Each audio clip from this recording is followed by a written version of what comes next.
Hello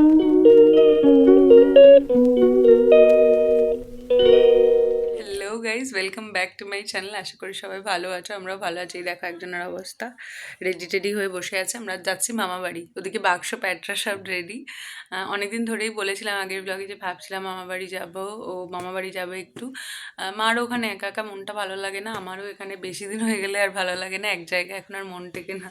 মনে হয় এখন এখন তো আর অত বেরোনো হয় না, তো মনে হয় একটু ও বাড়িতেই যাই, সবার সাথে একটু দেখা টাকা হবে, ভালো লাগবে। তো সকালবেলা উঠেই সমস্ত কাজবাজ হয়ে গেছে, ওর কাঁথা কাপড় ধুয়ে টুয়ে মেলে গেছি। এবার ওগুলো পরে হয়তো তুলে, কারণ আজকে গিয়ে থাকবো, তো মা হয়তো পরে ওগুলো শুকিয়ে টুকিয়ে দিলে বর গিয়ে দিয়ে আসবে। তো এখন আমরা বেরিয়ে পড়ি, গাড়ি বুক করেছি, আমাদের তো প্রতিবার এই গাড়ির জন্যই দেরি হয়। তো যাই হোক, সকালে উঠে এটাকে রেডি টেডি করিয়ে দিয়েছি, আমিও রেডি হয়ে গেছি। তো চলো ওখানে গিয়ে দেখা হচ্ছে। ভিডিওটা দেখতে থাকো আর সঙ্গে থাকো, স্কিপ না করে পুরো ভিডিওটা দেখো। সবাইকে হাই করে দাও মাম্মা, পাপা, সবাইকে বলো হাই, গুড মর্নিং। তো চ্যানেলে নতুন হলে সাবস্ক্রাইব করতে ভুলো না, আর বেল আইকনটা প্রেস করে রেখো নতুন ভিডিওর জন্য। তো চলো দেখতে থাকো আর সঙ্গে থাকো। তো গাড়ি চলে এসছে আর আমরা বেরিয়ে পড়েছি। দেখো অন্যান্য দিন বাবান ঘুমিয়ে ঘুমিয়ে আসে, আজকে জেগে জেগেই এসছে চারিদিকে তাকাতে তাকাতে। তো তারপর ওখান থেকে বাড়িতে ফিরেই সঙ্গে সঙ্গে ডক্টরের কাছে গেছিলাম, মানে যেহেতু 11টার ভেতর যেতে হয়, তো 11টা অবধি উনি থাকেন। তো আগে ভাবলাম যে চেক আপটা করিয়ে নিয়ে আসি, কারণ ঠান্ডা লেগেছে, দেখিয়ে নেওয়াই ভালো। বাবাই, তোমাকে হাত মুখে দিতে নিষেধ করলো না?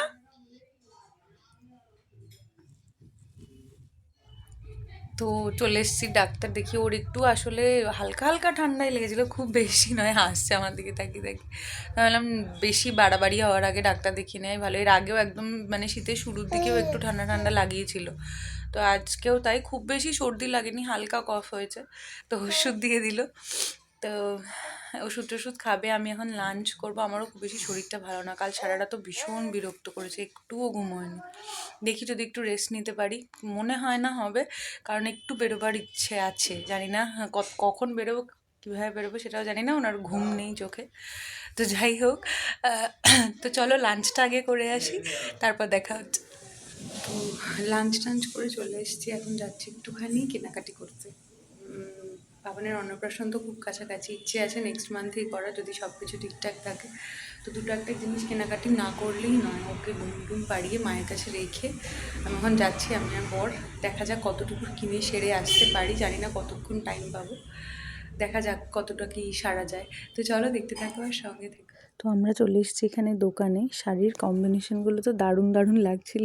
তো যাই হোক, দেখতে দেখতে চলে এসেছি এখানে। বরেরও একটু কিছু নেওয়ার ছিল, কিন্তু ওর জিনিসপত্র ওর কিছু পছন্দ হয়নি, তো নেওয়া হয়নি। তো যাই হোক, যেটুকু নেওয়ার ছিল বিল করে নিলাম, তারপর করে টোরে নিই। মানে যাচ্ছে তাই ওয়েদার, একটু আগে ঠিক ছিল, একটুর মধ্যেই খারাপ হয়ে গেল।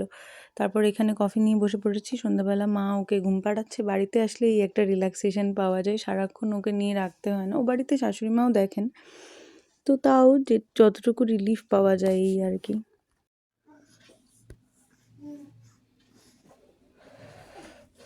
আরেকজনের অবস্থাটা দেখো।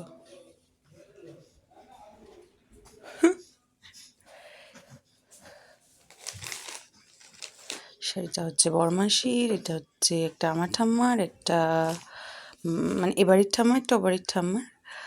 আর এই শাড়িগুলো কিনেছি কার, আস্তে আস্তে বলবো, সবার এখনও ঠিক করা হয়নি কোনটা কার। এগুলো নিয়ে আসা হয়েছে, দেখা যাক কোনটা কার হয় আর কি।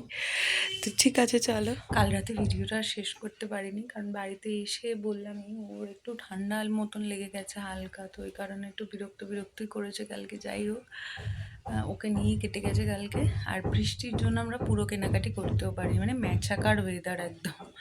তো যাই হোক, টুকটাক কিছু শপিং করতে পেরেছি, এক জায়গায় গেছি, এক জায়গা থেকে কেনাকাটি করেছি, তো সেগুলো তোমাদের সাথে শেয়ার করছি।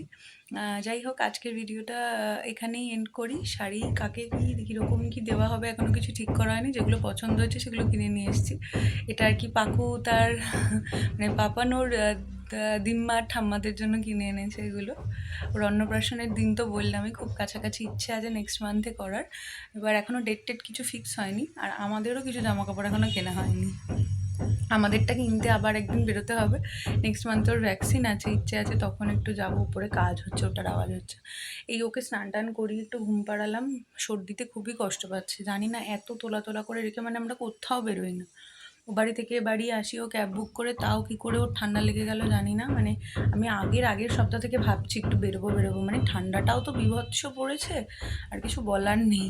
জানি না ঠান্ডা কবে কমবে, ভীষণ বিরক্ত লাগছে। আর আসলে এই ঠান্ডায় ছোটো বাচ্চাদের খুব কষ্ট। আহ, খালি ভাবছি যেন তাড়াতাড়ি তাড়াতাড়ি বড় হয়ে যায়। আসলে ওরা বলতে পারে না, না এটাই সমস্যা। যাই হোক, ওষুধ টষুধ দিয়ে দিয়েছি, এখন একটু রিলিফ মনে হচ্ছে। পরশুদিন রাতে তো ভীষণই জ্বালিয়েছে, কাল রাতে অতটা বিরক্ত করেনি, একটু ঘুমিয়েছে, ওষুধের এফেক্টেও হতে পারে। তো যাই হোক, এখন মোটামুটি ঠিক আছে। এই একটু গাটা মুছিয়ে স্পাঞ্জ করিয়ে জামা টামা পরিয়ে দিলাম, ডাক্তার স্নান করাতে বারণ করেছে। ওয়েদারও স্নান করার মতো নয়, আমাদের বড়দেরই যা কষ্ট হচ্ছে। তো চলো, নেক্সট ভিডিওতে আবার খুব শিগগিরই দেখা হচ্ছে। আজকে আমি তো ভিডিওটা এখানেই এন্ড করছি। চ্যানেল নতুন হলে সাবস্ক্রাইব করতে ভুলো না। খুব শিগগিরই আবার দেখা হচ্ছে। বেল আইকনটা প্রেস করে রেখো, নোটিফিকেশানস পেয়ে যাবে।